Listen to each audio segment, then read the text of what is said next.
Hi. So we'll continue with yesterday's lecture. Today is still yesterday for the next 20 minutes.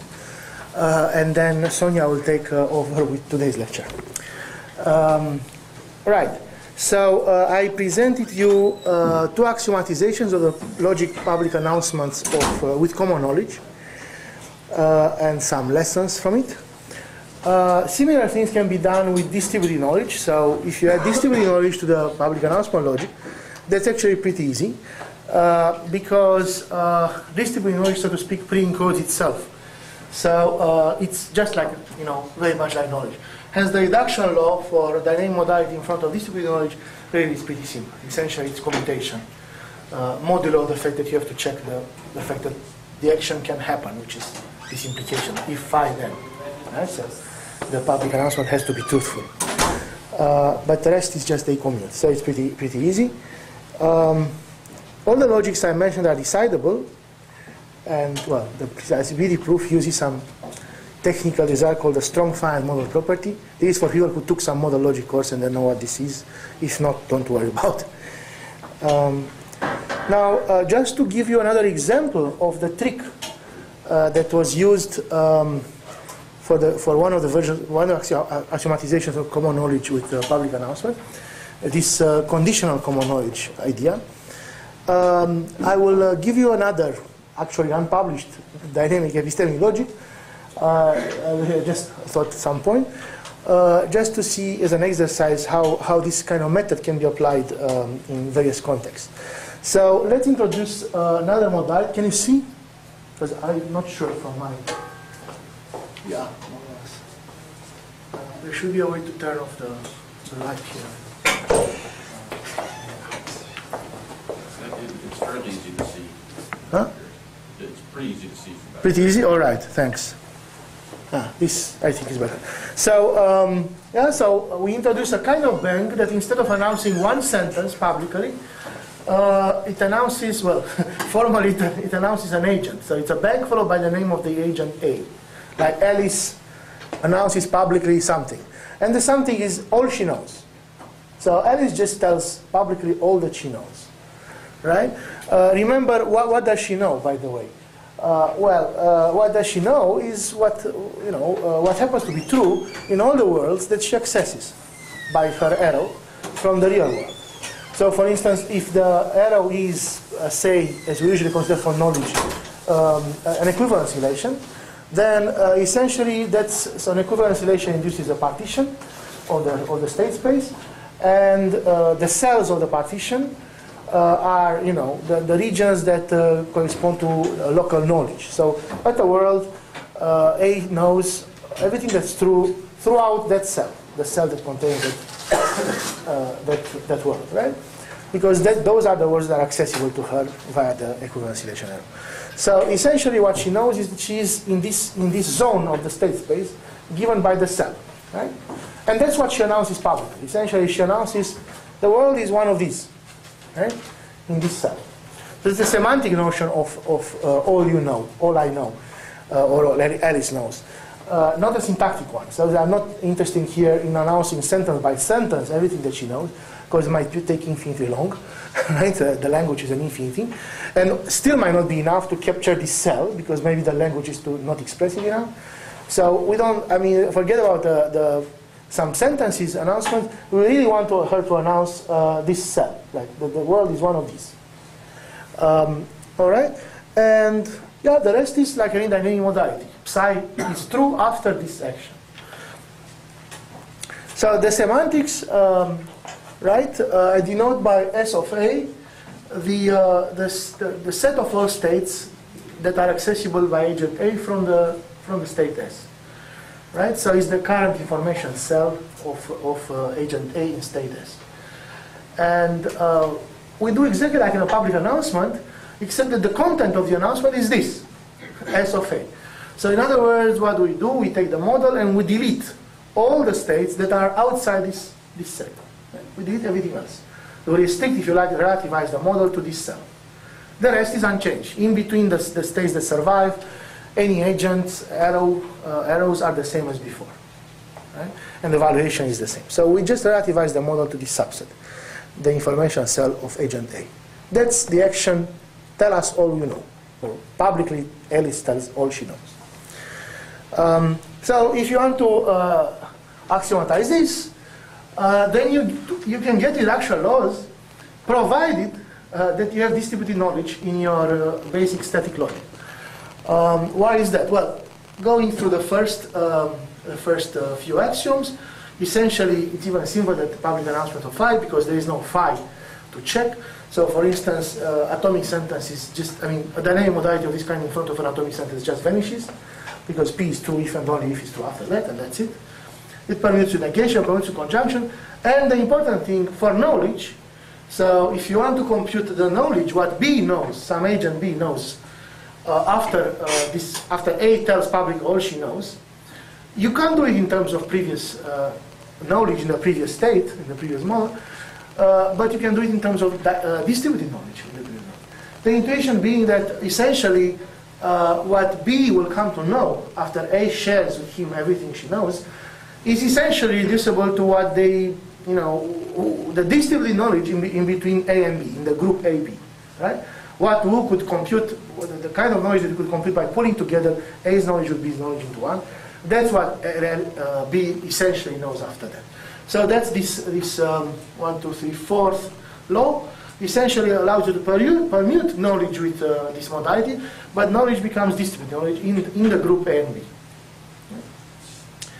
All right, no, one step more. Now, since you need distributed knowledge in the logic, you have to be able to have a reduction law for distributed knowledge. So what happens to distributed knowledge in some subgroup G, when G has this group has distributed knowledge of phi after A announces all she knows? Well, it's just a generalization of the previous axiom.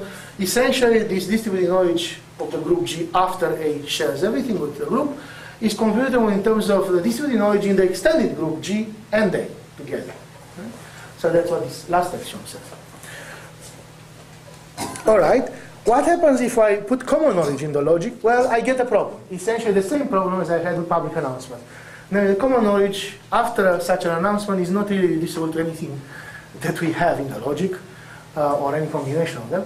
So you need to come up with a generalization of common knowledge, an appropriate one. Yes? On the bottom two reduction laws, could you explain why the bang alpha comes after the distributed knowledge operator on the right-hand side? Yeah. So the idea is the following. If I would want to do only knowledge of facts, like little p's, then I wouldn't need that, right? So B knows P, a little fact, ontic fact, after A shares everything she knows with him, or with everybody, if and only if there was distributed knowledge in the group A and B of the fact P. So you wouldn't need that second public announcement modality there, right? If it was just a fact. But if it's not a fact, it's a compound sentence talking about knowledge itself, then you see, the important thing is that the sentence might change its truth value. So think of the sentence phi itself, not B knows phi, but phi itself. Phi itself, here on the left side, we are talking about knowledge of phi after the announcement. In particular, we think whether phi is true or not after the announcement. Right? I can't just say, okay, this is the same as distributed knowledge of phi in the group, without the second modality, dynamic modality, because then would refer to the truth value of phi before the announcement, right? So I have to put it because phi may change its value, and we're talking about distributed knowledge of that thing, of the fact that after the announcement phi becomes true. Phi might not have been true before. So this relates to my examples in the beginning, to my essentially Alice and Bob kind of things, right? So, right? So Bob comes to know something after Alice tells him everything she knows, including, for instance, that she has an affair, but he doesn't know it. Right? You don't want him to still know. So it is distributed knowledge between Alice and Bob that that she has an affair and she doesn't know, and he doesn't know it. Yeah? This sentence is distributed knowledge between Alice and Bob, formally speaking. But you don't want him to actually know it after that, because he will know something false. Because after she tells him all she knows, then, well, He doesn't know a false thing, namely that he doesn't know that he has an affair and that they have an affair. He just knows they have an affair. So it's due to this phenomenon of change of truth values that you need to keep the linear modality there, right? So you just push it inside. And only when it arrives on the bottom, on the level of facts, ontic facts, there you can affect it after that is the same as affect before that, right? But otherwise, that's, yeah. So I'll go a bit fast over the next thing, because again, it's just a trick and it's not maybe very important for this course, but and you can look at the slides on the web. So the idea is that if we had common knowledge, we have a problem, as before. So we need to introduce a kind of conditional common knowledge, but different than the Van Benten's conditional common knowledge, because that was common knowledge conditioned by some sentence, the sentence that was to be announced. Now we want conditional common knowledge, say, within a group A, capital A, like a group, of something, but not simple common knowledge, but common knowledge given all the knowledge of the group B. So to speak, A has all the agents in A have some kind of potential common knowledge of psi, if they will be given conditionally, so to speak, on them being given all that the agents in group B know. Each of them, have to pull in. So that's the reading of this C box A subscript capital A superscript capital B psi. Capitals are essentially sets of agents, right? Capital A groups. So group A has common knowledge of psi, conditional knowledge of all the agents of group B. All right? And essentially, what you're doing is you kind of generalize the definition of common knowledge. Essentially, this star is just transitive reflexive closure, which essentially says I can reach a state from another state by iterating these arrows, like by a chain of such arrows. And the arrows can be now, can take into account not just agents A. So you have a chain of arrows from the two states, labeled by agents, any agents, random agents in the group A. Yeah? They can be different in different arrows. But in the same time, they should be in parallel, an arrow labeled by every agent in the group B. So in other words, each of the arrows is the intersection of the arrow for one agent A and all the arrows for agent B. So it's a kind of combination of distributed knowledge and common knowledge, this modality. And if you have it, with kind of the intuitive reading that I gave, this can be essentially axiomatized pretty simply, following the common knowledge pattern. So the static logic is here. So, well, I will not go into the details, as I said, but you can look in the website. So the pattern is essentially the same as the common knowledge, public announcement common knowledge modality. It's the same trick, right? And then you can have reduction laws for common knowledge after, including this conditional version, after an announcement of this kind, in terms of conditional version before. Now, moving on, more importantly, we would like to deal with private announcements. Remember, I did a private announcement in my slides last time. I'll give you maybe the drawings just to recall a bit. So the original model was something like a two-world model with arrows for everybody. It's this, right? Head and tail and everybody, nobody can distinguish. There are three agents within the tree. And then, okay, public announcement just shrink the model, but there were these cheating or secret communication announcements. And what cheating did, or secret communication, which we both consider as special cases of private announcement, was multiply the states. See, there are more states. So how can we model this operation in general? If you think about it, what happens here is that there are two copies for each of the world. Each of the old states, they get two copies. Now, okay, 2 times 2 is 4, so should be 4 here, but some copies we don't need, so that's why there are only 3. But there are two copies, conceptually speaking. And what are the copies supposed to mean? One is essentially the copies downstairs. And those are just, the epistemics for them is just like what it used to be. So it's essentially the world as it should be if nothing happens. Right? No cheating, no private communication happens. Right? Why do we need these copies? Because essentially this is how the outsiders think the world is. What they think, like in this case A and B, is that nothing changed. So for them, from their perspective, the model is the same. The information that they think they have and they think the others have and so on is exactly the same as before. So that's why we need the copies downstairs, which are essentially copies of the original worlds with their original arrows in between. Everything.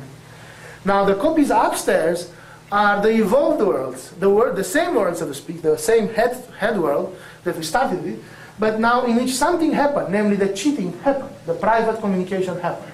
So that's in that world, the epistemic, the arrows are different for some people, namely for who? For the insiders. So the insiders, in this case, C, they know what's going on. They did the cheating, they did the private announcement, either they received it or they sent it. So they are in control, in this case, the arrows, loops, right? So they know the world. While the outsiders arrow back to copies of the original world with the original arrows, right? Because they think nothing happened. So that's the general idea. And this worked here and also in the secret communication. So now we'll do this in general.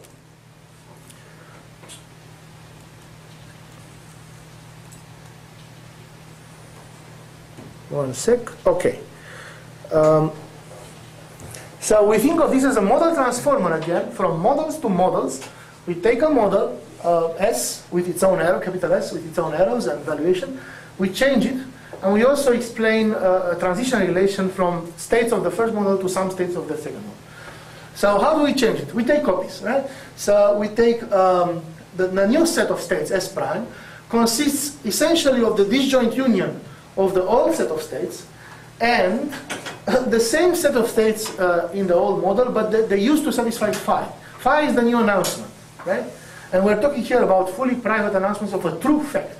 So fully true public private announcement, not a false. So, right?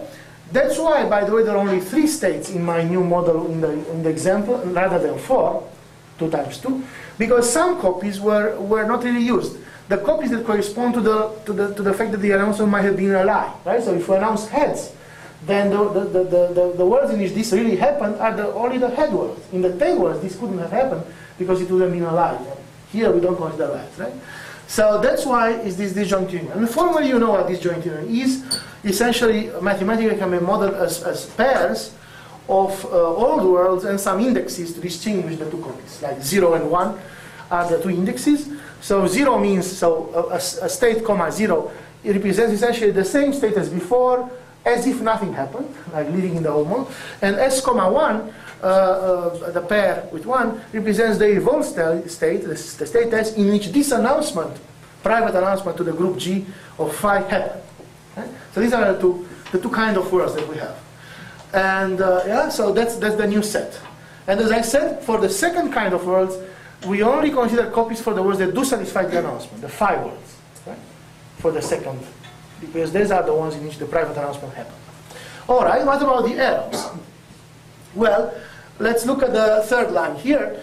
Between the 0 worlds, the arrows should be the same as used to be before, right? So the S0 and T0 are in an arrow for any agent, if and only if they were before. Because essentially, locally, they look the same as before. It's the same model. The 0 worlds represent the same information. Now, between the 1 worlds, what happened is that not all 1 worlds not all 1 worlds take copies only of the words that survive, only the phi words. So in other words, there is an information at phi. But apart from this, everything is okay. So for the insiders, which are the agents in the group G, for them, they know that they are in a 1 world, right? Because they know that this announcement happened. So they arrow from one world only to other 1 worlds, or the same. And when do they put a arrow between 2 1 world copies? If and only if they already had an arrow between those 2, right? So they kind of consider it possible before. And if the world survived, in other words, they both satisfy the new announcement, fine. Right? So that's the condition for the insiders going from a 1 world. And finally, for the outsiders, they think nothing happened. So from a 1 world, they don't think of the 1 world at all. They think the only worlds are the worlds as they were before. So they arrow a 0 world. Right? So this reproduces essentially generally the modeling that we did earlier for cheating and for private announcement. Right? So the outsiders look down, so to speak, from the world up, they look down. The insiders look up, and they right? And down, the arrows for everybody, insiders, outside, are as they used to be, because down is all gone. Okay, so essentially, for the basic logic, just with basic modalities like knowledge or belief and private announcement of this kind, to a group G, the logic can be easily axiomatized in the same style that we did for public announcement logic, namely reduction laws, and I give here the two relevant clauses. So when you have so the knowledge, what kind of reduction law you apply, it depends on whether we are talking about an insider or an outsider. Insiders are the agents in the group G, outsiders are the one outside the group G. So one computes the knowledge of the insiders after group G gets a private announcement only to that group of 5, and the other one, the common knowledge of the knowledge of an outsider after the same group G gets announcement of 5. As you can see, the outsider, for the outsiders, there is on the right side there is no more dynamic modality, right? So the outsiders' knowledge is essentially the same as before, really. And this without any, the same as in the same, not updated, so the truth value of psi doesn't have to catch up for them with the reality. Here the truth value of psi changed maybe because of the announcement, but they don't know this announcement was made. This was private, secret from them. So hence for them, they only consider the truth value of psi as it was. So that's why on the right side there is no modality anymore for them. For the others, it's really like a public announcement, because for them, they have to catch up with the truth value as it gets updated, because they know what's going on. Right? So they are useful in computing knowledge after private announcements. Now, what happens if you add common knowledge to this picture? Well, then you get some problems, and the problems have to do. So first of all, if you looked at the axiomatization of the public announcement of common knowledge, before even getting to the hard stuff, there was one little thing that we used, an axiom that compressed 2 public announcements into 1, right? That allowed us to reduce a sequence of public announcements to only 1. The problem is we can't do this with private announcements.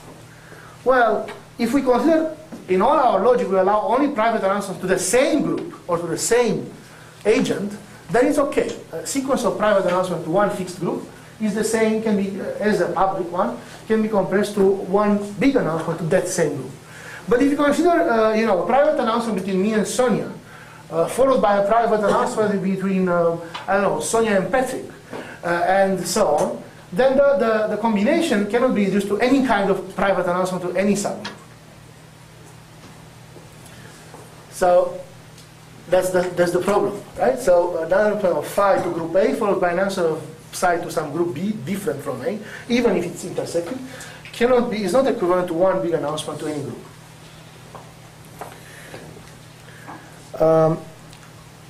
So that's a problem, because how do you axiomatize it? If I look at the public announcement logic of common knowledge, just 1 second. Now look.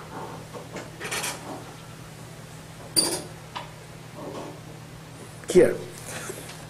So remember what happened. We generalized the induction rule that is used to prove that in a situation high, common knowledge of something holds. We generalized to the following thing, that in a situation high, common knowledge will come to be true after some public announcement of something. Fine. Okay? That was the kind of the rule that we were after. Now, in principle, we may need another rule for an announcement, for a common knowledge coming after 2 public announcements, or n public announcements. But due to the previous composition axiom, this is reducible. The n public announcement is just unlike 1. So we can get away only with this rule. For private announcements, we can't. Right? So if we proceed in the same way, then, which by the way we did in the beginning, where we axiomatized it the first time, what we would get is something pretty complicated. Because you'll need a rule, essentially a schema of a rule, that in some given situation allows you to prove common knowledge in some subgroup after n, and n varies from rule to rule, n public private announcements to some n subgroups, G1, Gn, of n sentences. Right? So you need a rule for each of these kind of things. Right? And the rule will differ for different n. And it can be done. It's pretty complicated. But it's much easier to move on to full dynamic epistemic logic. And that the idea came from here. Essentially, how to have a unified formula that simplifies all this, on one hand, essentially allowing us, so we get to a higher abstraction, something called epistemic actions, in which private announcement, public announcement, semi-public, semi-private announcements, fair game announcement earlier, and maybe lies as well, are just special cases. At that level of doxastic actions or epistemic actions, Johann calls them epistemic events. Okay, at that level, a composition of such epistemic events would be again an epistemic event. Right? So, in that sense, even if a composition of private announcements is not a private announcement, it is an epistemic event. So it lives in this larger class. And so, if we axiomatize the logic of this larger class, then we can get this for free in an easier and simpler manner. That's the idea. The second idea, of course, is, the second need for that is that there are other things that private announcement in this world, fully private announcement. There are fair game announcements, remember, which are different because there nobody's cheating. Yeah? So if I open my palm and I look at the coin in front of you, there is no deceit. There is no, everybody knows that something happened, that this thing happened. You just don't know what I see, but you know that I did something, and you know that either I see a head or a coin. So that's a completely different kind of private announcement, the fair game announcement. Cannot be reduced to this. And you want the logic to cover that as well as the other many cases like wiretapping and so on. So that's what I call standard or classical dynamic epistemic logic, or hard dynamic epistemic logic. And hard has to do with hard information, with the fact that, well, with the fact mentioned yesterday, that the fact that we don't do any belief revision, that the logic is monotonic. Essentially, once you learn something, you don't unlearn it. So it's hard, it becomes hard information. In this sense, what we're doing is hard information. While what Sonja will be starting later is the soft version, in which you can undo what you learn. So you can do belief revision properly. So okay, dynamic epistemology of hard information. As I said, dynamics is essentially monotonic in this case, but it still can model very complicated forms of patterns of communication. And this comes from a paper by Levi Moss and Soleski on the logic of epistemic actions. So the main idea is the following. Until now, our models, our Kripke models, captured only static situations. So the static, the possible worlds at a given time, the knowledge and the beliefs and the information of the agents at that given time about what is the case right now. And the dynamics just came as a kind of model transformer, as a way to transform this model. Now, in addition to that picture, we will have pictures for the changes themselves, the events that happen. So we'll have a Kripke model for each type of change, each type of epistemic change that you might consider. So for instance, public announcements themselves as an action will have a model. Private announcement will have a different model. Okay? And this will be called event models or action models. They are just like Kripke models, but the nodes, the circuits, right? Instead of representing possible worlds, they represent possible events, possible changes, possible actions. Okay? Or types of changes, if you like. So that's how it looks, right? So just to distinguish from the state models, although it's of the same type of model, Kripke model, I use sigma instead of S.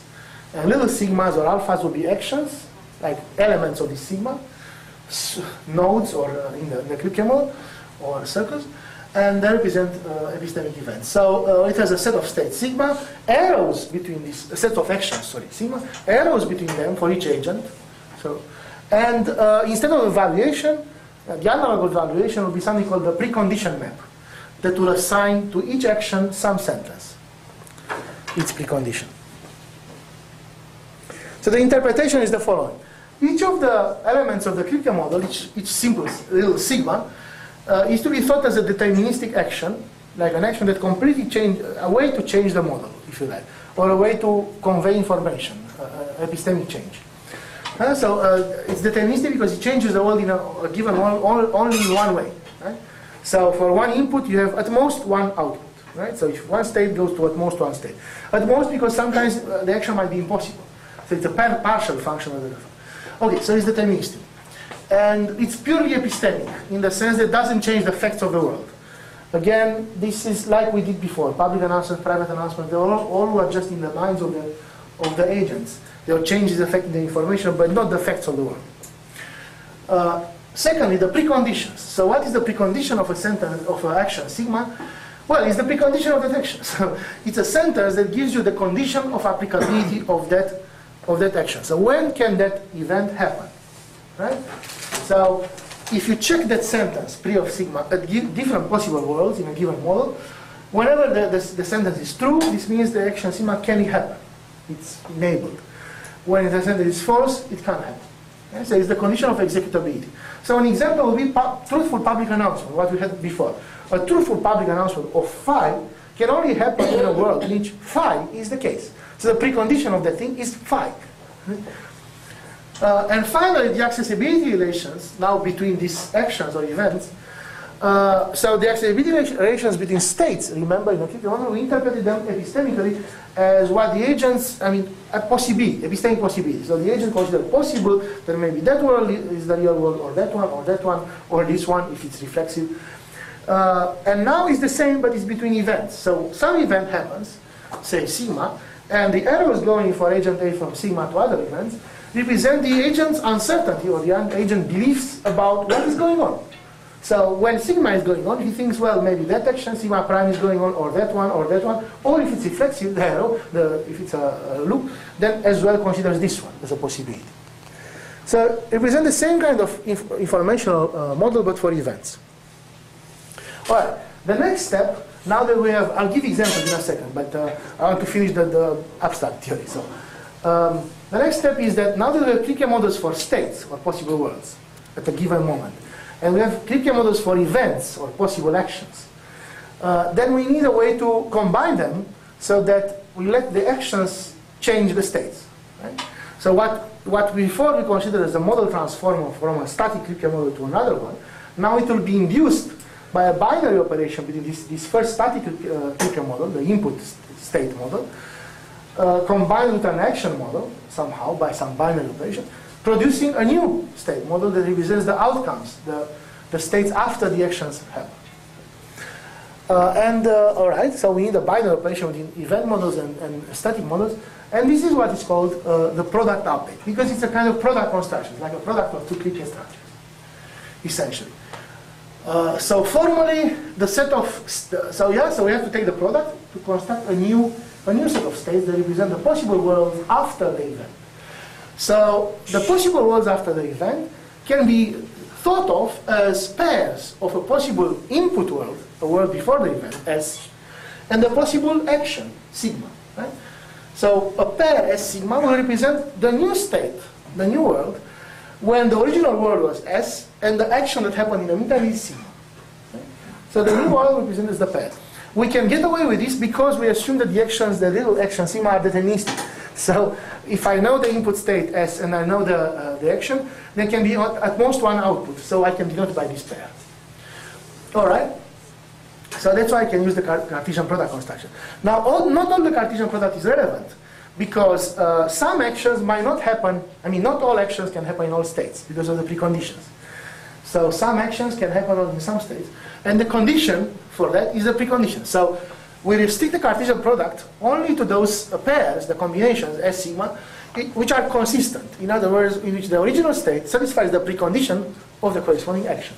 Right?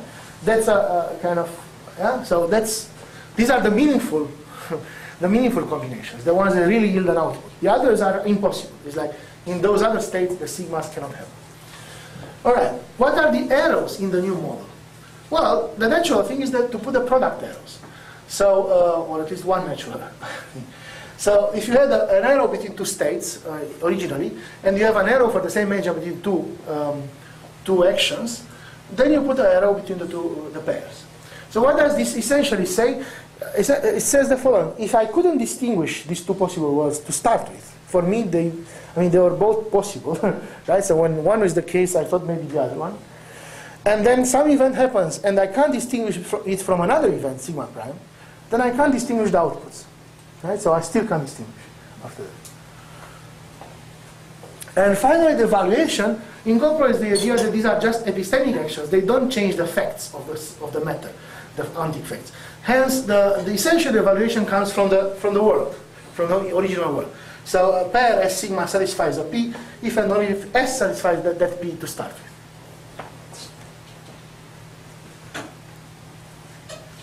And to finish, to describe this in the way I kind of abstractly put it earlier, as a relation, as a model transformer, well, model transformer consists of a way to transform the model, the original model. I gave it the way. This is the way. You take its product with this other event model. But in addition, you wanted to know a transition relation that takes states from the old model into states in the new model. Well, the transition essentially goes from the original state, some state S, any state S, to the transition labeled by the action sigma, goes to the pair S sigma, the same state, but in which sigma happened.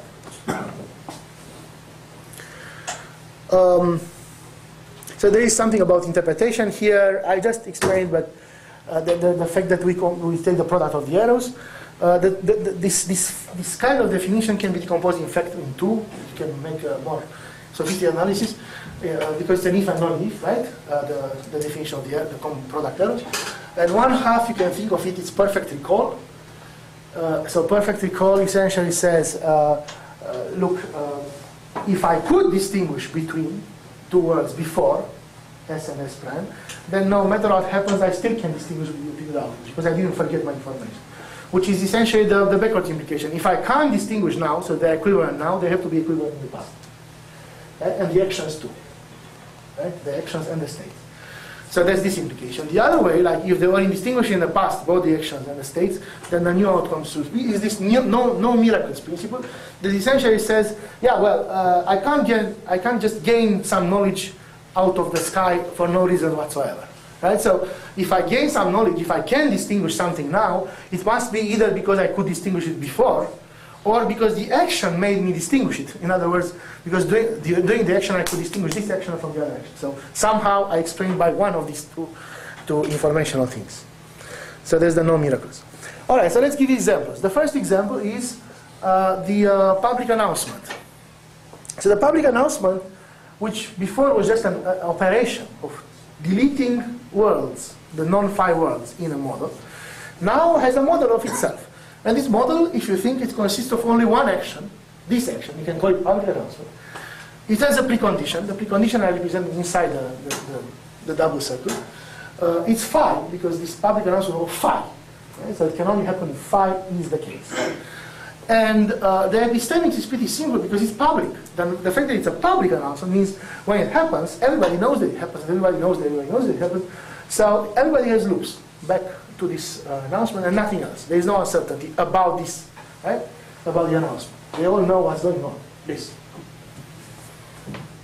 If you take the product update of any KitKat model with this event model, you'll see that what happens, it's exactly what we described as the operation of public announcement. Namely, it makes, if you like, copies, but there is only one copy for each one word in the beginning, and takes only the copies that satisfy phi, that used to satisfy phi, and keeps the errors between them. So essentially deletes the non-phi words. All right, private announcement. So this was the cheating operation of C taking a peek and seeing that the coins light heads up without anybody suspecting this. So as an action, how do we represent this? It's on this slide. So think of it now. What are the actions? So the real action, the one that's going on, is the one on the left. C takes a peek and sees a head. Okay? What's the precondition of this action? When can it happen? So in order for him to see the coin lying heads up, the coin must lie heads up. So that's the precondition, it's heads.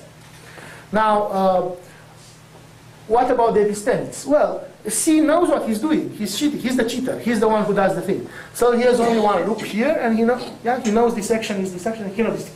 He can't confuse it with anything else. How about the outsiders, A and B? Well, A and B, if you ask them what is going on, they'll say nothing is going on. Because they didn't observe anything happening, they don't suspect anything going on. That's the assumption. So this is why we call it fully private announcement. They don't suspect anything. They think nothing is going on. And nothing is itself an action. the action of doing nothing is an action that, you know, is public. Everybody sees that nothing is happening. It's this action on the right. So nothing is an action that doesn't change anything, right? So it can always happen because it's not really happening. So its precondition is tautology, true. And the arrows are trivial, are just loops for everybody. Because when this kind of nothing happens, it's the kind of nothing that everybody knows when it happens that nothing happens. So it's a public nothing. Right? So that's the event model, right? So there are two actions, one secret that only C does, only he knows, and the other one, nothing happens, that A and B think it's happening. So they think this is the explanation of this for these arrows. They think that's happening. Right? They don't even suspect, there is no back arrow here to the head for A and B, so they don't suspect the real action. So now again you can check that if we take the product update of the original model, state model, representing complete uncertainty about the head and tail, with this cheating action, fully private announcement of C that it's had, you get indeed what we got intuitively to start with. So it works. You can generalize this to general modeling of private announcements. So private announcement to a group G in general, it consists of two actions, one having precondition phi, the other one, nothing happens, having precondition true. This one has loops for all the insiders, they know what's going on. This one has loops for everybody because it's a public nothing happening. And in between the two, only outsiders have an arrow this way. Because outsiders think nothing happens when this is happening. So in this way you can model lots of other things. For instance, if you want to model lies, right? So some insiders convince some outsiders that something is not the case when it is. So essentially that will be some phi is actually internally shared by the insiders, but here instead of true you put not phi. So the outsiders think the announcement, there was a public announcement of not phi, when in fact the insiders know that actually was a public announcement or private announcement at phi. So it's a kind of lie, right? A group lie. And you can reduce it to simple lies if you take the group to be one edge. So you can represent a lot of other things. How about fair game announcements? This was the case in which I looked at the coin in public. You all see me looking it. You don't see what I'm seeing, but you know that I'm doing it. So, so instead of me, yeah, so I'm Mr. C here, the referee. So Mr. C privately learns whether phi or not phi is the case. So it's a kind of private announcement, but it's not fully private because it's common knowledge that he learns it. So everybody sees that he learns it. So let's see. There are still two kinds of actions that can happen here in reality. Because from the perspective of the outsiders, they know that C learns either phi or not phi, head or tail. But they don't know exactly which. So there are two possible actions. One in which he learns phi, one in which he learns not phi. And I double circle this one because I assume phi is the case, so he learns phi. But the outsiders don't know. Who knows? The only one who knows is the insider, C. Right? So he has only loops. So for C there are loops here and loops there. If he learns phi, he knows he learns phi. If he learns not phi, he knows he does that. There is no uncertainty between the two. There is no C arrows. Now how about the outsiders? The outsiders in the group script A minus C, all the others, well, they have uncertainty between these two arrows, these two actions, because they don't know which one happens. They know that either he learns phi or he learns not phi. So they consider both possibilities, hence the double arrow here. And by the way, they are not deceived. There is no deceit here. And the fact that there is no deceit, it's expressed by the fact that their arrows are symmetric. So here, in the deceitful situation, the outsiders had asymmetric arrows. They go that way, but never come back to the real action. So that means they don't even consider possible the real thing. So they are really deceived. Here, they do. It comes back. It's symmetric. And also, it's reflexive. So they do consider, so there are loops for everybody, which means they do consider this as possible, they do consider that as possible, and they are uncertain in the two. And that's the end. Nobody is really deceived. Yes? Could you go back up to the one where they're deceived? I was wondering why the outsider's middle arrow wasn't symmetric there. Yes. So is this taken to represent only what they believe might be the case, or is it also supposed to model epistemic possibility? Well, so right now in this part of the course we don't distinguish the two. In the soft there we will. So we kind of We are ambiguous at the moment between, I mean, we can interpret the errors as beliefs or as knowledge, and here clearly is beliefs rather than knowledge because they are false, right? They are wrong beliefs. So it's not really knowledge in the sense of truthful knowledge. It's what they believe is happening. So you should think of these errors right now as beliefs. Right? You saw that we were not very careful to distinguish these parts in the two because knowledge easily could become, after a cheating, a belief. Right? But yeah, we'll be more careful at some point to have both. When we want to have both in the logic, two modalities, knowledge and belief, not knowledge or belief, then you want to distinguish the two. So you want them to be able to, yeah? So that will be important if you want to do belief revision because, so here they are deceived. They believe nothing is happening. What happens if later somebody told them, by the way, you have been cheated? Then they have a problem because they would have to go back and to say, okay, I deleted this action. I was wrong. Nothing happened. Something happened. But they need to recover this action. But this action was never error to start with. There was never in their horizon, so to speak, in this modeling, right? So they don't have it. For them, if you ask them to write the model for them is this. This is the model. I mean, if they draw the action model, they will draw this just this. Because they say nothing happened. Right? So they don't see this part, so to speak. Yes, if they are a completely rational agent, they should suspect it somehow. Well, I mean, it seems like they should at least consider it possible. Oh, well, maybe they should, but the question is, where do you stop? So that's a technical question. If you're a philosopher, you consider possible everything. Everything is not contradictory. Right? But then you will not be able to draw any model, ever. Because not only will be infinite, but uncountable, actually maybe not even a set. Everything is possible.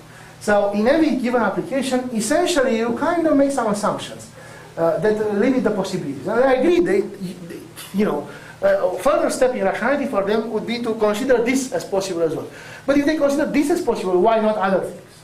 Like why not other kind of cheating? Why not other kind of sentences being done? Lots of other stuff. So it's not clear, right? So when they start, and this is the problem of belief revision, when you start to revise, there is no limit. You don't know, it's not very clear what is the, right? So this is the most simplistic case, what we're doing right now in hardware. That's why essentially they don't, what they see is what they get, and they get it wrong. But we'll do better later. Okay, how about wiretapping? So the action of wiretapping is in front of you. How do you construct these models, by the way? You construct it in stages. So for instance, I first constructed you the model of a public announcement. This was. Then I modified it into this kind of thing, or if you like, this kind of thing, a fully private announcement. How did I do it? I took the public announcement, well, in this case, a trivial one of true tautology, and this was still the model for the outsiders. And I added here another one, another part of the model that was previously obscure, so to speak, which is what really is going on for the inside. Let's iterate this. In the wiretapping situation, it's like a double cheating situation. Because the formally called insiders, let's say A and C, they try to cheat on B by sharing some private announcement of heads, while B supposedly doesn't know anything about it, doesn't expect. So from their perspective, the model looks just like a private announcement. All these two words on the two actions on the right. Right? So it's private announcement between A and C. That heads is the case. It's like an email sent between them, and thinking that they deceive B into thinking nothing happens. In reality, it's a double deceit because, and that's when I uncover the last part of the model here. The real action is in fact one in which the deceivers are deceived. Right? So B is the one that actually is the deceiver because he's doing the wiretapping. He wiretaps the conversation, or if you like, intercepts the email, reads it, so he reads the heads, and he knows perfectly well what he's doing. So he has a loop here. While they are deceived, they have asymmetric arrows going to what? To the previous model, to the top of the previous model, because they think they have a private conversation without him suspecting anything. So you can see that sometimes you can build this in stages by making the story more and more complex and adding more to the model. So now we have this action model for a wiretapping situation, the story that I told yesterday about wiretapping, and again, taking the product update automatically with the original model, automatically computes you a rather complicated QK model that represents the real states, the possible worlds after that, and the information of the agent after that. So this provides you the mechanism to do it kind of in a very general way. So as we did for public announcement logic, we can axiomatize the full dynamic epistemic logic with this kind of action models. And there are various ways to represent the syntax of this. I'll just give you a very rough and ready one. So you just internalize for each action in an action model, each node there, you have a symbol denoting it, which is sigma, that action. Right? And you put it in between brackets, and you have a dynamic modality saying after sigma phi, with the obvious semantics. The semantics is doing by computing the product update and seeing that at the world as sigma, phi will hold in a new model. Right? So that's the meaning of this after semantics. So it's just a generalization of the public or private announcement modalities. Given that, you can write reduction axioms in the style that we had before for facts after an action. So you see, by the way, that the role that phi played for public announcements, the public announcement of phi, is played for a general action by the precondition of that action. So, because an action can only happen when the precondition is true. So, they are all prefix. Well, you see these reduction laws from left to right. When you push or eliminate the dynamic modality, what you get is an implication in which the premise is the precondition has to be true, because otherwise the action cannot happen. And when the action cannot happen, remember, the modality action phi is vacuously true, because it's if it would happen. So you see how it looks. And the most important one is the last one, the action knowledge axiom, which essentially allows you, well, philosophically, if you like, to compute knowledge of beliefs after an action in terms of knowledge and beliefs before the action. So that's nice, they can predict such stuff. Technically, what it allows you is to switch these two, right? To push the dynamic modality inside so that the box comes out, the box for some A. But the price is that it's not the same dynamic modality. The dynamic modality after is not the same as before. Right? It's a dynamic modality for other action, or actions even. It's a conjunction for many actions possible. Why is that? It has to do with the fact that it's not a public announcement. So think of the model, event models for these actions. So public announcement is that thing in which all the agents see what's going on. They arrow the same announcement. Right? That's what happens is what they think it happens. In general, this is not the case. What it happens and what you think it happens might be different things.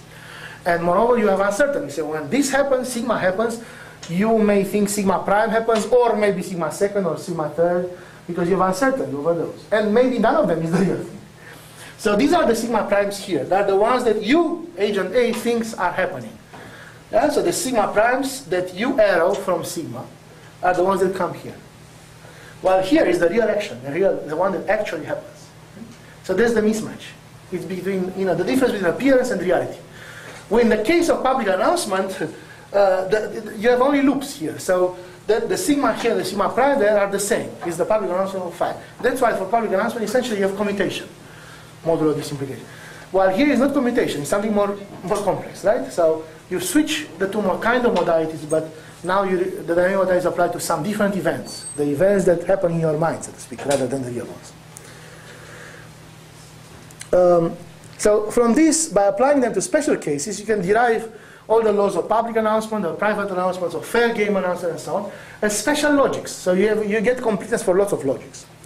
Moreover, by complexifying the trick that we did for common knowledge with public announcements, you can axiomatize the full logic with common knowledge and these event models, event actions. And again, it's rather technically not so easy because of the fact that you can't have reduction laws anymore. So you have to really generalize the induction rule and so on as we did. I'm not going to go into the details. The important thing is that it's possible, it's easier than in the special case of private announcement, because at this level, again, at the level of event models, as I announced, they are closed under composition. So if you do an action and another action, it's equivalent to one big epistemic action. In other words, if I take the event models for the first action, the event models for the second action, there is a way to construct a bigger event model that represents the succession of the two actions as one blow, as one action, leading into an event model. As the construction is another kind of product construction. So if you take the product of the event models, it represents the model in which the succession of two actions is one action. It's thought as one action. So this allows you to compress a whole dialogue to one action, essentially. And to have one, and simplifies the axiomatization.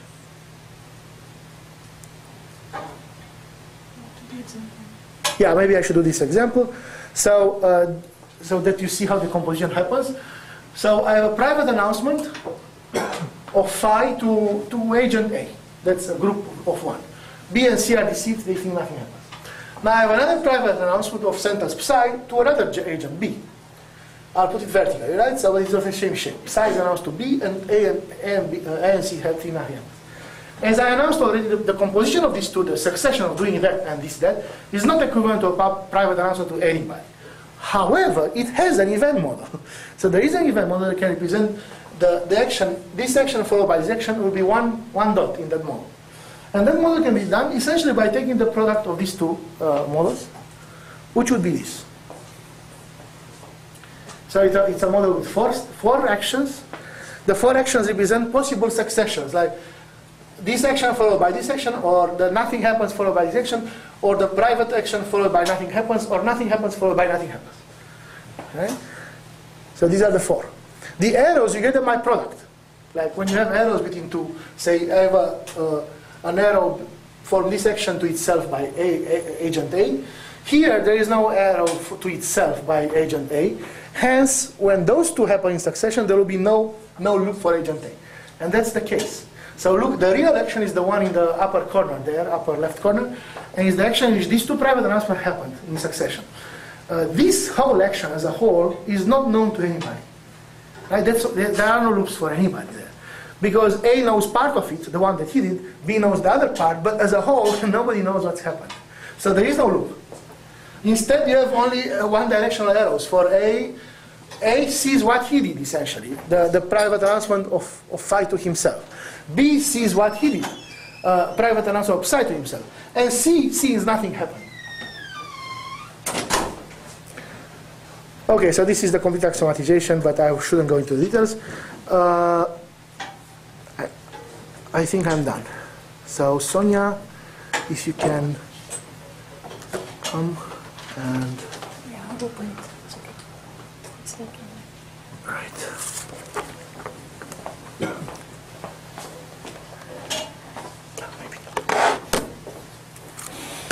Okay, so we'll continue with file number 2 on the website, lecture 2, SoftDel. Right? So first, let me go into the limits of the hard DEL, which Alexandru just presented. So this update product construction, this whole mechanism works very well when we're dealing with knowledge or when the agents have beliefs, possibly false beliefs, but as long as the new information or the new event that happens doesn't really contradict the beliefs that the agent had already, right?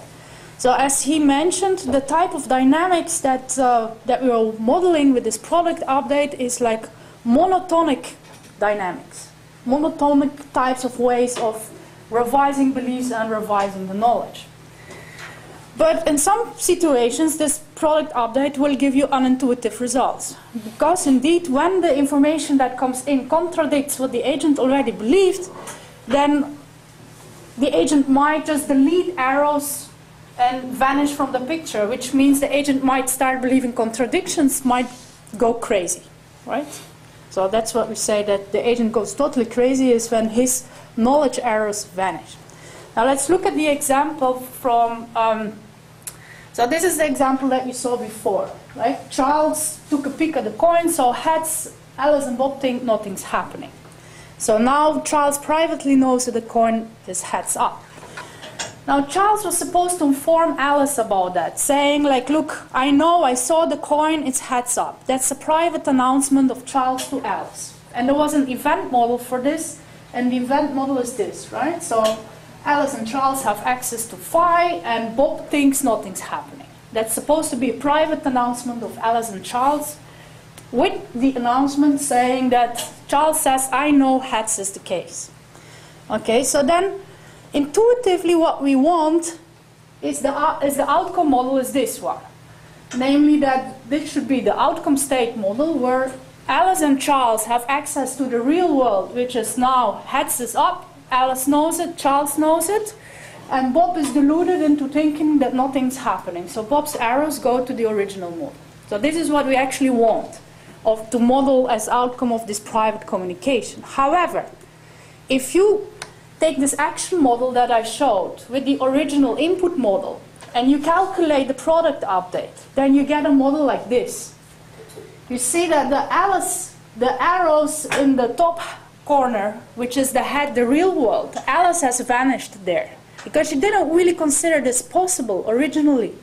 So when Charles says, I know hats, then if you calculate the product update, what you get is an arrow for Charles to the real world, arrows for Bob to this one, and Alice has vanished there. So if you really calculate what's going on, this is because information contradicts her original beliefs. So what you see here is, well, no epistemic arrows in the top world for Alice, which means she's gone crazy. She just vanished. So this means that there are limits of using this product update construction, right? So in order to solve this, what you would have to do is to incorporate belief revision theory. Now, okay, so let's go to look into belief revision theory. And the question is, what happens when I learn a new fact that contradicts my old beliefs? Right? So I learn a new fact and I have to give up some information, so what should I give up? So suppose I have a set of beliefs or a belief base, P, Q, P and Q, and I learn new information, namely that the last thing is false. P and Q has to be given up. What should I do? I drop P and Q and I replace it with a negation. So I get P, Q and then the negation of that. If you look at that set will become inconsistent, which indicates that you have to do a little bit more. You would have to give up P or you have to give up Q.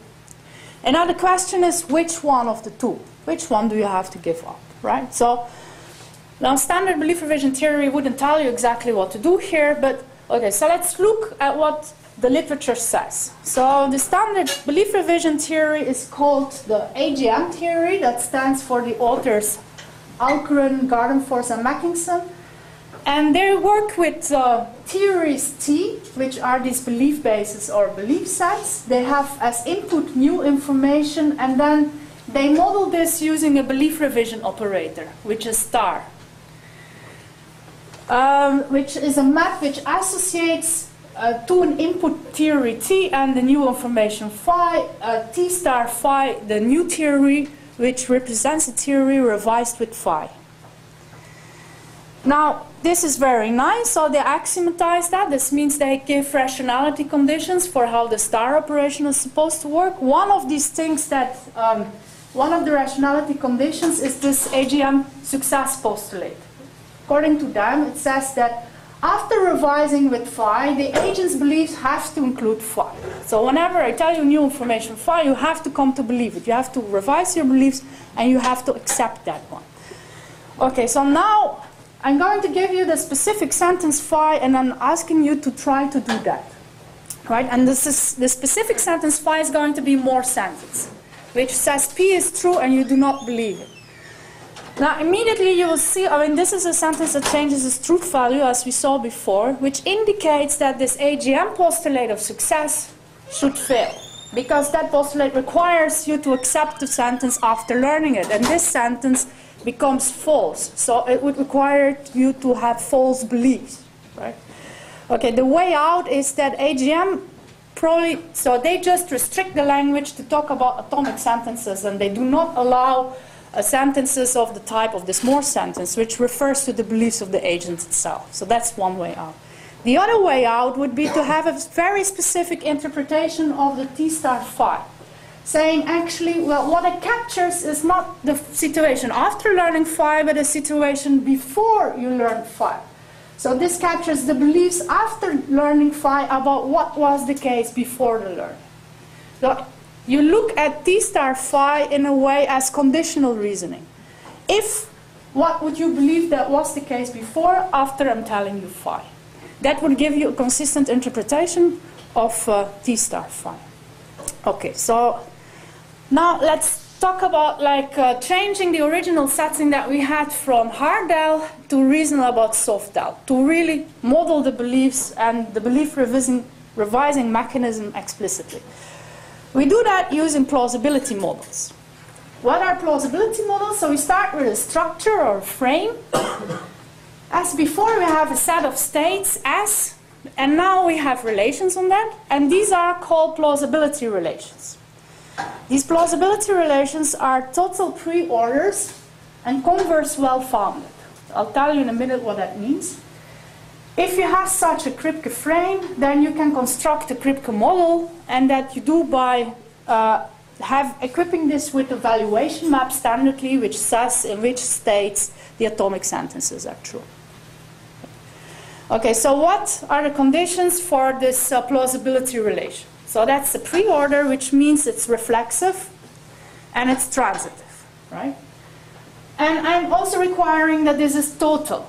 So the relation is total, or you might know that as being connected. So for any two states, S and T, that I take in my state space or my possible worlds, either S is related to T or T is related to S. So there always is a relation.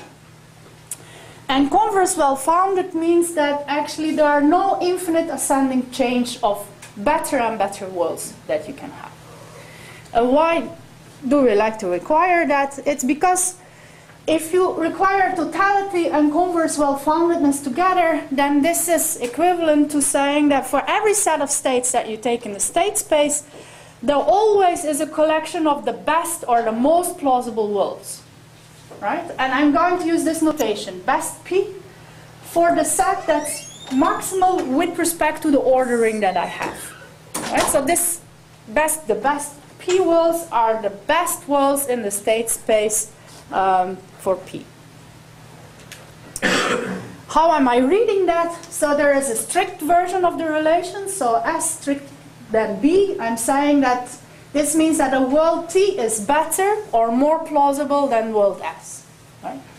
And for the non-strict version, I say that world T is at least as good, it's at least as plausible, it's or typical. So you can think about default reasoning, at least as typical as world S. Now, what are the modalities that we have? So as before, we have a belief modality in the language.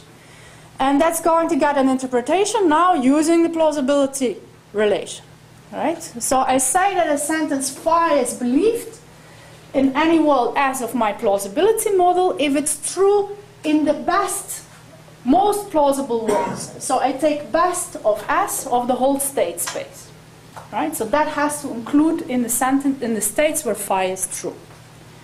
So now belief is getting this interpretation that you look at the most plausible worlds, what's true there is what my agent believes. Note that this is a single agent model. So for the moment, I'm only looking at a model for a single agent.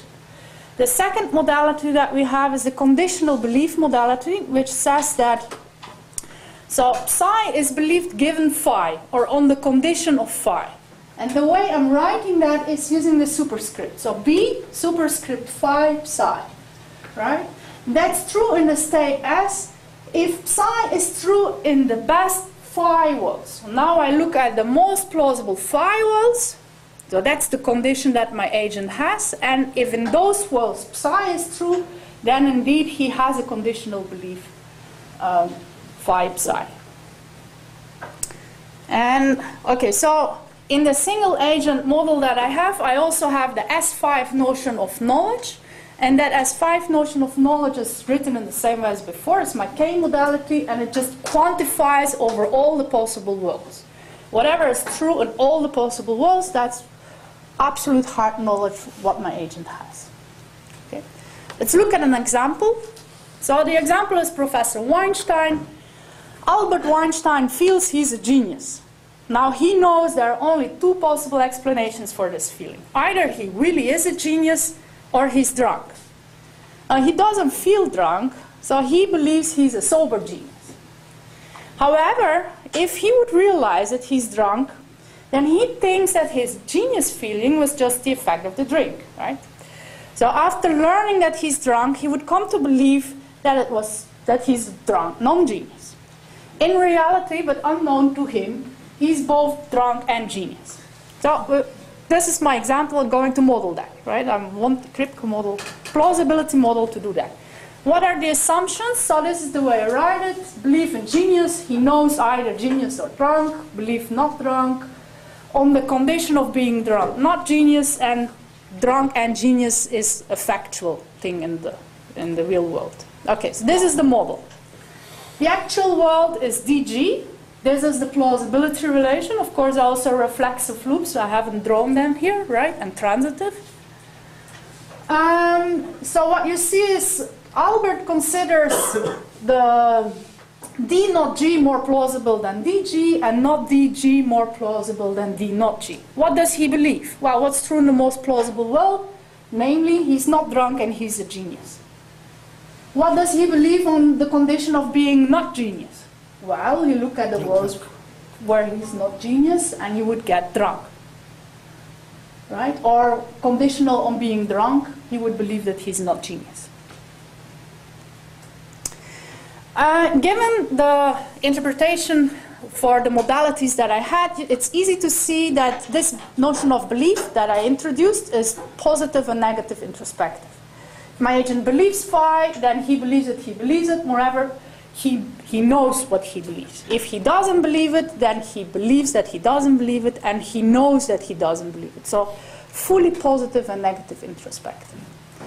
However, now these plausibility models with the modality that I've introduced, that modality is not a Kripke modality because I didn't give you exactly the accessibility relation for that, right? You can, however, construct an accessibility relation for this. So what would be the accessibility relation in the sense of a specific Kripke model for the belief modality that I've introduced?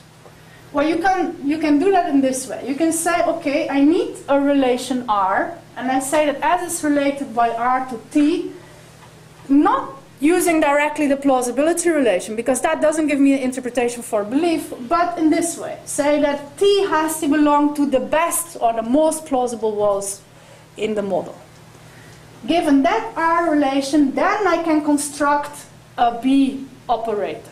And that one is going to be a KD for 5 modality. So you can check that this indeed, if I give an interpretation to the B operator using this accessibility relation, I get the KD for 5 type of stochastic model that we have seen before. I can do the same for the conditional operator. I can also introduce a conditional belief relation, type of accessibility relation, in the same way, but instead of taking all the most plausible worlds, I take the most plausible worlds that match to the condition, right? P in this case. And in that way, I can introduce a Kripke modality that now uses this R relation. Now what you will see is that this Kripke modality in this case is not necessarily, for conditional belief, is not necessarily consistent. So this conditional belief doesn't have to be necessarily consistent.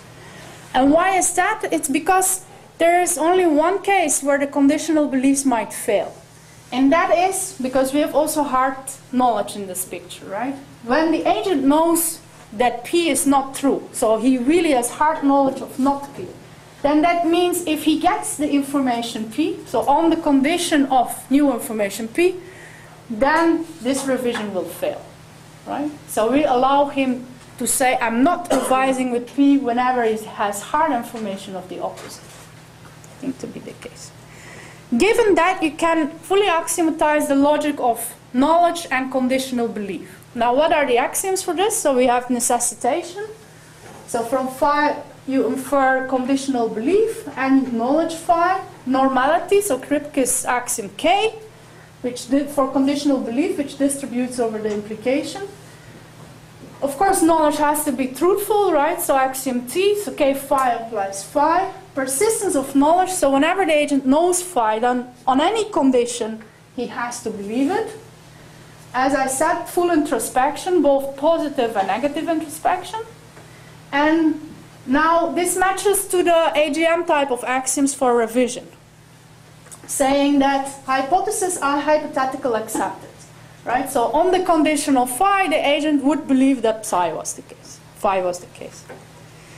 Consistency of revision, which will say that if, so not K, not phi, there is a possible world in the model where phi is the case, then it's possible to revise consistently with that, given phi. the inclusion axiom and the rational monotonicity, they would match, for those who know the AGM setting, to the iterated axiom 7 and 8 of the AGM set. So if I revise conditional on phi and psi, then that would imply that I can believe on the conditional phi that psi implies data. And the other way around of the inclusion axiom works, but you would have to add a condition here. So that's the rational monotonicity one, so that reverses the arrow of inclusion. But here you would have to ensure that psi would be consistent with the revision of phi. So the second thing that you take is that on the condition of phi, it should be possible for the agent to believe psi.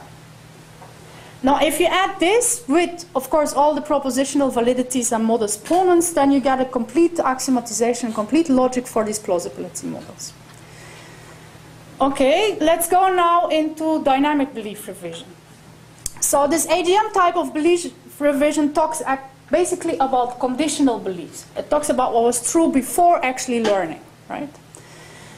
Now, what we're after is like when the agent gets new information, of course, the state of the world, including his higher order beliefs, changes.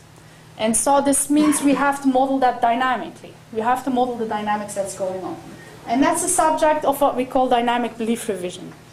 And for this, we have to change the plausibility models, right? So we are after looking for model transformers that now take as input model a plausibility model and that change that model in a certain way. Okay, so what I call a belief upgrade. So before we talked about updates. Updates were these things with hard facts. Now I'm talking about soft upgrades. So I use the word upgrade for that. So a belief upgrade is a very specific model transformer T that takes as input a specific plausibility model S, and it has to return a new one, T of S, right? And okay, so I construct a new model. This means that my new set of worlds is going to be a set S prime, which is going to be either included or equal to the set of states of my original model S. I will have a new valuation. That new valuation is going to be a restriction. So I take the new valuation intersected with S prime of the original valuation. And again, I will have a plausibility order relation on the new model S prime, right? And that has to satisfy, of course, the same conditions, right? So it has to be like a converse, well-founded, total pre-order relation. Why do the worlds have to be a subset? I mean, if your belief revision is just... It's because here we are doing with single agent case. So you see the whole thing in the cheating and lying examples and the private announcements or any other kind had to do with the fact that there were more than 2 agents. So that explained the multiplication of the worlds. Like, you know, if to be only 1 agent in the world, then essentially when you gain information, you shrink the possible worlds, right? And if this is the hard information, if it's soft information, you shrink and maybe you re-permute them in the plausibility order. You may say, okay, you change your mind. But you never need to invent new ones just to, I mean, as long as you are talking about your own doxastic actions, because there is nothing hidden. There is no hidden doxastic action to yourself. I mean, this is only learning by the implicit agent, learning new things. That's it. When we'll combine this to a multi-agent setting, then you'll have to combine this with a product tapping to have a kind of to multiply the worlds as well. But in this case, you don't have to. Yeah. So indeed, as if I don't change the state space, I have exactly the same amount of world. This means that what I'm changing are just the plausibility relations, the belief relations. When I'm taking a strict subset of the original one, I'm changing the knowledge, because knowledge is the thing that quantifies over all the possible worlds. And of course, you can add to the language also the dynamic modalities, the dynamic operators. So box T, psi, would express the fact that psi will surely be true after the upgrade with T. Now there are examples of upgrades. So there are 3 specific cases that we're going to consider. The first one is update with phi, conditionalization with phi. And as before that, what will that do? That will delete all the not phi world states of my original plausibility model and create a new one in which I just delete some worlds, right? And between the other remaining worlds, of course, I keep the old plausibility relation. I just take a restriction of that model to the new worlds where phi is true. The second way of changing the model is what we call the radical upgrade or a lexicographic upgrade with phi. And what does that do? It doesn't delete any worlds, but it looks at all the worlds where phi is true, and it makes those more plausible than the not phi worlds. So it changes the plausibility relation. This means it changes the beliefs of the agent, but in a specific way. So it takes all the phi worlds and somehow makes them more plausible than all the not phi worlds. And the conservative upgrade, which I will denote by single up arrow phi, is supposed to model the minimal revision with phi. So the agent gets, somebody tells him phi, and the agent is supposed to change his plausibility order, not deleting any worlds in this case. And the way it goes is you take the best or the most plausible phi world and you put that one on top of all the other worlds. Okay, we'll see examples of that, but so this actually, the way that the agent changes its model has to do with the reliability of the source of information that the agent, of where the information comes from. So the update, when the agent is performing an update, this means that the information that he gets has to be truthful, right? He's deleting worlds. So this better be a source that's totally infallible. It's like the Pope making this announcement. You better really make sure that if your deleting world is changing your S5 type of knowledge, so you better make sure that you have an infallible source of information. If you're doing this radical or lexicographic upgrade, then your source may be fallible. You're not deleting any worlds. But in this case, you're putting all the phi worlds on top of all the not phi worlds, so this means your source better be highly reliable, right? Or at least it has to be very persuasive, because you really, really take all those worlds and you put them on top. For the conservative upgrade, this is an upgrade you perform when, well, you trust the source, so you take this input into account, but barely. You take the most plausible phi world and you put that one on top. So this means it's a belief, you change your plausibility order relation, but it's a belief that can easily be given up. Because if you, at the end, change again your beliefs, so the most plausible world is changed, then you revert back to your old order that you had. Okay. Okay, now we're back to Albert Einstein. Suppose that Albert learns that he's definitely drunk. So he's called by the police did the blood tests, he sees the result, there is no doubt he's definitely drunk. What happens? All the not D worlds are deleted from the model and he just does this update, right? So this is the end of the model that he gets. And his new belief now is that he's not genius, right? So the new most plausible world here is not G, so he believes he's not a genius. An exercise for you is suppose that an infallible source, the Pope tells Albert, Albert, you're drunk, but you don't believe it. That's a more sentence. And that's actually true, but what happens to the model? And you will see that now he will know that the information was true before he learned it, but of course not after. Right? This sentence, the more sentence. Okay, so this is for you to calculate. What we know indeed, so these updates induce knowledge. Right? They change the possible world model exactly in a hard way, so they induce hard knowledge. Now because of the more sentence, it doesn't mean that after the update with phi, the agent knows phi. He knows that before phi was the case. So that's why you should do this exercise with the more sentence to see how this works. So indeed, updates give you knowledge, but not just belief. They give you knowledge about what was true before you learned it. Okay, now we're going to look at other types of sources of information, not just the Pope. Let's look at Marie Curie. So Marie Curie enters the story. There is no blood test, but now Albert learns that he's drunk from somebody else who's highly trusted but not infallible. So it's not the Pope, right? So Marie Curie, of course, not to be confused with the famous Marie Curie. So Marie tells Albert, man, you're drunk. Okay, what does this do? Well, we don't really have, okay, so I'm not modeling Mary in my model, so she's not an agent yet. So this is a single agent case where I only have the model for Albert. Okay, so Albert trusts Mary, so he believes that she's telling the truth, but he doesn't really know that for sure, right? So how should we upgrade the model now to capture Albert's belief? There are two D worlds. Mary says you're drunk, so he has to somehow promote some of the D walls on top, but which one? And now we look at what Albert thinks. So there are two ways in which you can do that, right? You can put either both D walls on top, or you can put the best D walls on top. And then the question is, which way should we really model this change? And as I said, it really depends on how strong Albert's belief is that Mary is telling the truth. So how strong he trusts this source of information, right? Okay, so to really model this, I need a notion of strong belief. So that's a new epistemic attitude, a new modality that I'm introducing. I'm saying that a sentence phi is strongly believed in the model as if the following two conditions are the case. So phi has to be consistent with the agent's knowledge, right? So there has to be a state in the model where phi is true, so it cannot be empty. And all the phi walls have to be strictly more plausible than all the not phi walls.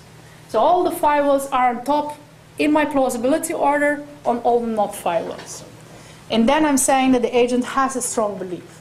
And it's easy to see, if he has a strong belief, that of course the most plausible in phi, all the phi walls are on top of all the not phi walls, it means the most plausible one is a phi wall, so the agent also believes it. So strong belief implies belief. Actually, strong belief is so strong that it will never be given up, except when one learns information that contradicts it. So you can see that more precisely, phi is strongly believed, is phi is believed, and it's conditionally believed on any new evidence, truthful or not, except if that new evidence contradicts. It's known to contradict phi. So phi is believed, and you believe it conditional on any theta, so for which you don't know that theta implies the opposite, implies not phi. So an example of strong belief would be the presumption of innocence in a trial, where the jury is supposed to have a strong belief in the innocence and only give it up when they get information that contradicts phi. In the Weinstein case, you see that all the not D walls are strictly more plausible than the D ones, right? So Albert here has a strong belief in not being drunk. I think it's time, so we should probably continue tomorrow with radical upgrades and the more general action priority upgrade rule for changing the plausibility model. We do that tomorrow. Thank you.